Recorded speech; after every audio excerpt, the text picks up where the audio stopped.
Well, hi everyone. Those who tuned in or checking out my channel, thank you for being here. I just throw videos together. I don't say cut or take away. So if I sound a little awkward at times, it's because I really am. I just wanted to get on here again and speak about God and how I feel that we truly are in the end times. I don't know about you, but if you're a Christian, aren't you feeling it like really like down in your soul, your bones, that we are at end days? Sorry, I can't catch my breath today for some reason. It's pretty hot outside, but yeah, I'm inside. But anyways, some things that I just wanted to speak about was I want to talk to people who don't believe, who don't think there's a God, who doesn't believe that Jesus was the Son of God. And I just want to put it this way, and I'm sure, not everyone's heard it this way before, but what I'm asking you is this. It's say that you're right and I'm wrong. There is no God. And I pass away. I've lost absolutely nothing. But if I am right and you are wrong, you have lost everything and will burn for eternity in hell. Is that worth risking? Would you really give that some thought? I don't think I'd leave this earth without doing some investigating and find out about Jesus and see how real he really is. I know that he's real because he's worked in my life. You see, I'm going to share something. I shared it on a video before. But when I was just barely 16, I just had my birthday, and my birthday's at the end of November. And on December 5th, I came home from school and I found my father dead. That was just a long story short, but God was with me, and he's been with me over and over again. And if you look back on your own life, you will see where he's always been there. He's there. Look around. Think about it. You see, I came home from school late that day, and on my front lawn was my girlfriend, Gathene, who lived next door. Her mother was a home mother and was home all the time. She did not work. She stayed home. She was a stay-at-home mom. And when I came up, sorry, my camera's crooked. And when I came up to my yard, there she sat on my front yard was Gathene. And she said that she needed to use the restroom because her mother had locked her out of the house and she wasn't home. And I lived there for quite a while, since I was 7 years old, and I was 16 at this point, and I had never come home from school and found Gathene on my front lawn. Yeah, I know she has a strange name, but that is her name. It's a pretty name. It's Welsh, Gathene. And she came in and used the restroom, and I smelled something which I thought was gas in the house. And I was walking around looking at the pilots and checking out the heater and was thinking, what's going on here? What is that terrible smell? And I walked into my bedroom and my cat was in there, my little kitten. I had a little kitten named Rocky. And he was in the bedroom and my window was open and my door was shut. So I thought that was kind of strange. I heard something running in the garage, but I thought it was the washing machine and dryer. My dad had been on vacation that week. It was a Thursday. And he had been driving my friends and I back and forth to school, but he told me that he would not probably be picking me up that day. So I told him goodbye and kissed him on his shoulder and told him I loved him. And I thought he'd be down at our boat. He was working on a cabin cruiser at the time that we had with another family. And I thought, well, that's where he's going to be. And I said, you're going to be at the boat? And he said, yeah, probably. So anyways, hearing this engine running, I opened the side door, and Gathene by this time was out of the restroom.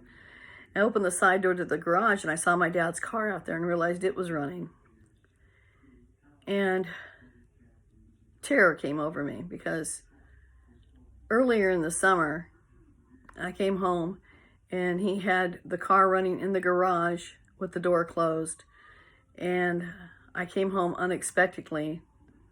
Long story short, I wasn't supposed to be home yet. And I came home and he was in the garage. And he had his overalls on and stuff. So I yelled at him. I said, don't you know, Dad, that you could kill yourself doing that? That stuff's deadly.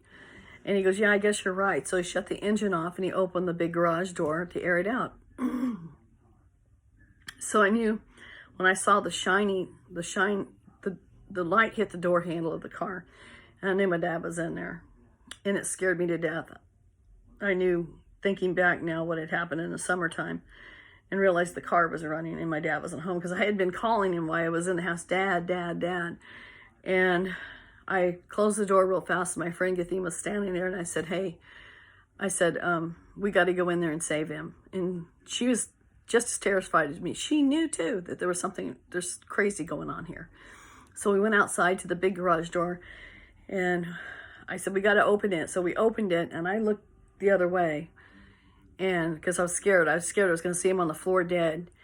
And finally I turned around and I looked, and I didn't see anything but the car running and nobody sitting in it. And then I told her, I said, he might be laying down, let's go up there. And she said no. But later I found out she saw the hose and the towels and all this stuff leading up to the window, and I didn't see all that. So I went up to the car and I looked in, and my dad was laying across the headrest. And I opened the door and I absolutely freaked out. It was the worst day of my life. I tried to touch him, but his body had been in there for, I found out, like 4.5 hours. And his body was like touching hot wax. It was so hot. And I would grab him and shake him and screaming and crying. And my hand was shaking so bad I couldn't turn off the keys, and I ran and I got help. And I'm just going to cut the story there because it's really a long, drawn out, horrible day. Worst day of my life. And I just want to mention, I couldn't have handled it. I mean, it was really bad. But my friend Gathene being there, God set that up. He knew it was coming. And somehow, someway, God put his hand on that situation, and he made it easier on me because he knew what I was coming home to. You see, my sister at the time was in a hospital. She was having issues, and we had put her in a hospital. And so she wasn't going to be there. And my mom was still at work. And again, God was there. And I've got other stories like that. God is good, and he's real, and he's there. And you need to look into him if you don't believe. You need to look at your own life and situations that have come and gone. Why are you still here? You do have a purpose. You do have a purpose. He made you. He loves you. He's there for you, even before I really knew him. And I'm still working on knowing him, but please get right with God. We are in the end days. Please, I know you can feel it. If you're a Christian, I know you know what I'm talking about. Things are coming about right before our eyes. This vaccine and chips and all this stuff coming up, it's no surprise to God. So, I'm sorry. I knew that was going to happen. I hope it didn't scare you too much. I have to use like a sticky tape to hang this phone up. Anyway, just wanted to share that with you. And again, if I'm right and you're wrong, and you don't believe, and we die, and I'm right, it's not good for you at all. But I haven't lost anything. Doggone, sorry. I've lost nothing and led a good life. Please think about what I'm saying. Sorry about this phone. It's probably Satan. Wouldn't doubt it. Doesn't want me to get any message out. But I love all of you, and God bless y'all. And if you like the content of the video, please give me a thumbs up, leave a comment, let me know what you think. Subscribe if you haven't. Have a blessed one, y'all. Bye.